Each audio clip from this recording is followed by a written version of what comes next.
So many women, even if they don't have full-blown PCOS, can experience PCOS-like symptoms. For example, shorter periods, anovulation and infertility, acne, chin hair growth that sometimes feels like a full-on beard, aggressive or depressive moods.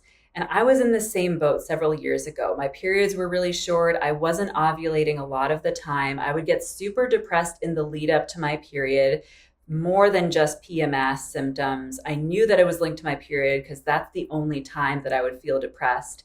And when I gave my body a few key elements of support, my periods started to regulate themselves. My chin hair stopped growing so fast and became super light. And I felt so much more emotionally grounded, not just for a few weeks, but throughout my entire cycle. If you've been experiencing the symptoms that we've been talking about, then this video is for you because we'll be talking about the 4 key mind-body strategies that you can take to significantly reduce or even entirely eliminate your PCOS-like symptoms. I'm Karina, and welcome to my channel where we discuss practical ways to elevate our wellness from a mind, body, soul perspective. The first factor that we want to address before anything else, if you have PCOS-like symptoms and or if you have higher testosterone in relation to estrogen, is going to be blood sugar regulation.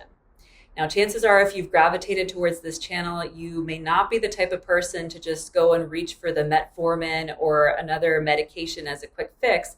We want to be addressing blood sugar balance and insulin resistance from the root. And that means first addressing our diet. So let's talk about first what we want to include in our diet. That's going to be complete protein, at least 90 grams per day. Complete protein meaning all 9 essential amino acids. This is going to be coming primarily from animal foods.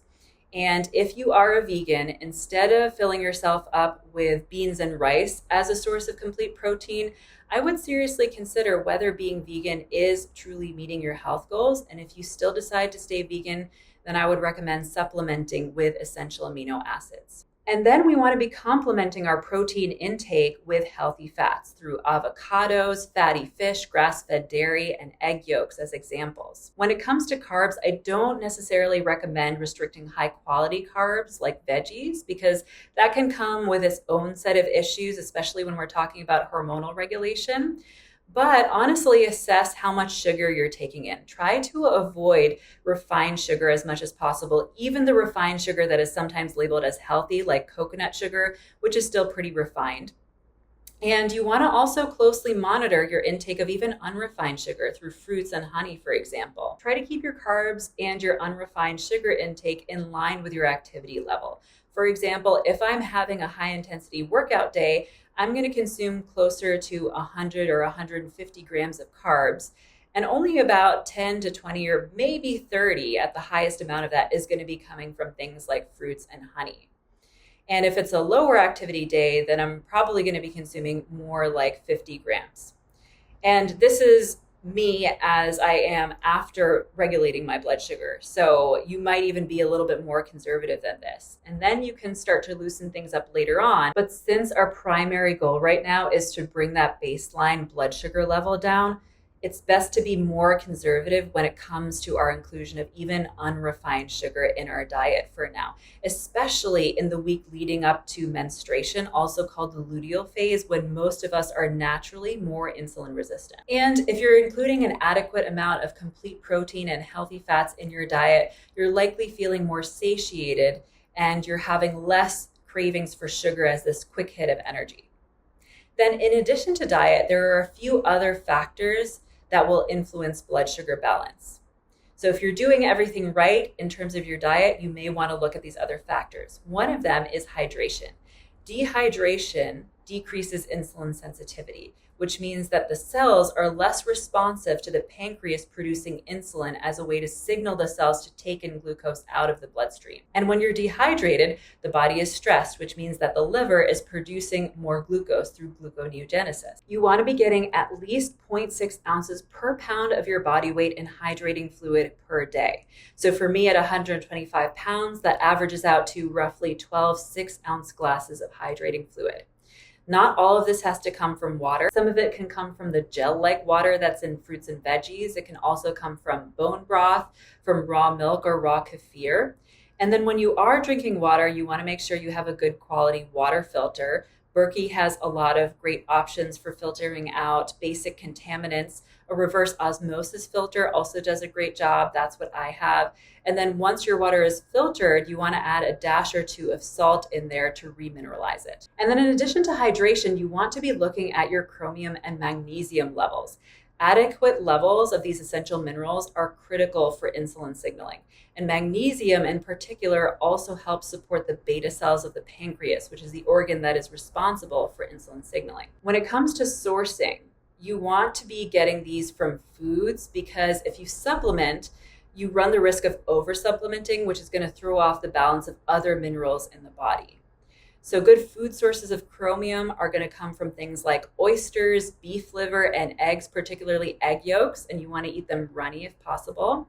And then good sources of magnesium are going to come from spring water, coconut water, and raw dairy. So then once we've balanced our blood sugar, ideally we want to get that to a fasting blood glucose level of 90 milligrams per deciliter or lower, and a fasting insulin level of 5 microunits per milliliter or lower. The reason we want to be testing both of those is because we can have a blood glucose level that is decent, but the fasting insulin level could be really high. And that means that we're inching towards insulin resistance. So once all of that is balanced, then the second thing we want to look at is the omega-3 to omega-6 ratio. Omega-3s are great for supporting ovarian function and for supporting our menstrual cycle. And a great way to test your ratio is through something like Omega Check, which is offered through Quest Diagnostics, but you don't necessarily have to formally test yourself. You could also just honestly assess how much omega-6 you're consuming in your diet. A lot of prepared foods these days are made with seed oils, industrially processed seed oils like canola, safflower, sunflower, soybean oil. And this has a high omega-6 content, but also it is highly processed at high heat, so it's inflammatory for the body. So you want to be looking at how much you're ordering out or dining out, because 9 times out of 10 that food is going to have seed oils in them. And then you also want to be looking at snacks. Things like popcorn and chips can have seed oils in them, even if they're organic. And even if they don't have seed oils, they could still have a higher omega-6 content in them. I remember when I was vegan several years ago, I would always be eating those organic frozen chickpea patties and things like that for my protein. And oftentimes they would be filled with seed oils, and I didn't realize at the time how bad they were for me. And linoleic acid, which is the main component of seed oils, has a half-life of 2 years, meaning that it takes 2 years for half of the linoleic acid content in your body to break down. So even though in the past few years I've been doing a lot to reduce my omega-6 and my seed oil intake, and my omega-3 to omega-6 ratio has improved significantly, it still has a long way to go because of that long half-life for linoleic acid. So make sure you're starting early with this. And then the third thing that you want to be looking at that is going to improve both blood sugar balance and your menstrual cycle directly is going to be vitamin D. Vitamin D reduces androgens, which are hormones that are needed in some amounts, like DHT and DHEAS, but if they get too high in women, they can cause acne, excessive hair growth, infertility, all of the symptoms that we've been talking about. And vitamin D also improves insulin sensitivity and ovarian function. The best way to get vitamin D is going to be through the sun naturally, mostly because it's more bioavailable than a supplement, but also it boosts nitric oxide, which is going to improve blood flow. That's going to be helpful for your blood sugar levels. It's also going to be helpful for heart and nerve health. And then also sunlight exposure increases beta endorphins, which are compounds that your pituitary gland releases to help you have a good mood. Sometimes this is called a runner's high, but you can also get this from exposure to the sun. You want to be getting 20 minutes, maybe a little less of sunlight exposure per day. Less if you have lighter skin, if you have less melanin in your skin, more if you have a darker skin tone. And you want to be getting all over sun exposure. So try to expose as much of your body as you can to the sun, because each patch of your skin can only take in so much vitamin D. You don't have to expose your face if you don't want to. I will cover my face oftentimes when I'm getting my 20 minutes of vitamin D in. And you want to be doing this when the UV index is 3 or higher. Usually that's going to be in the early to late afternoon in most places. There will also be certain places where the UV index doesn't even get that high, including where I live in Washington, D.C. in some seasons. And so in that case, you may have to supplement with vitamin D. I have a whole video on the best ways to get vitamin D, including what to look for in a supplement. And then last but not least, you want to be leaning into breath work and energetic practices that help you to get in touch with your feminine energy.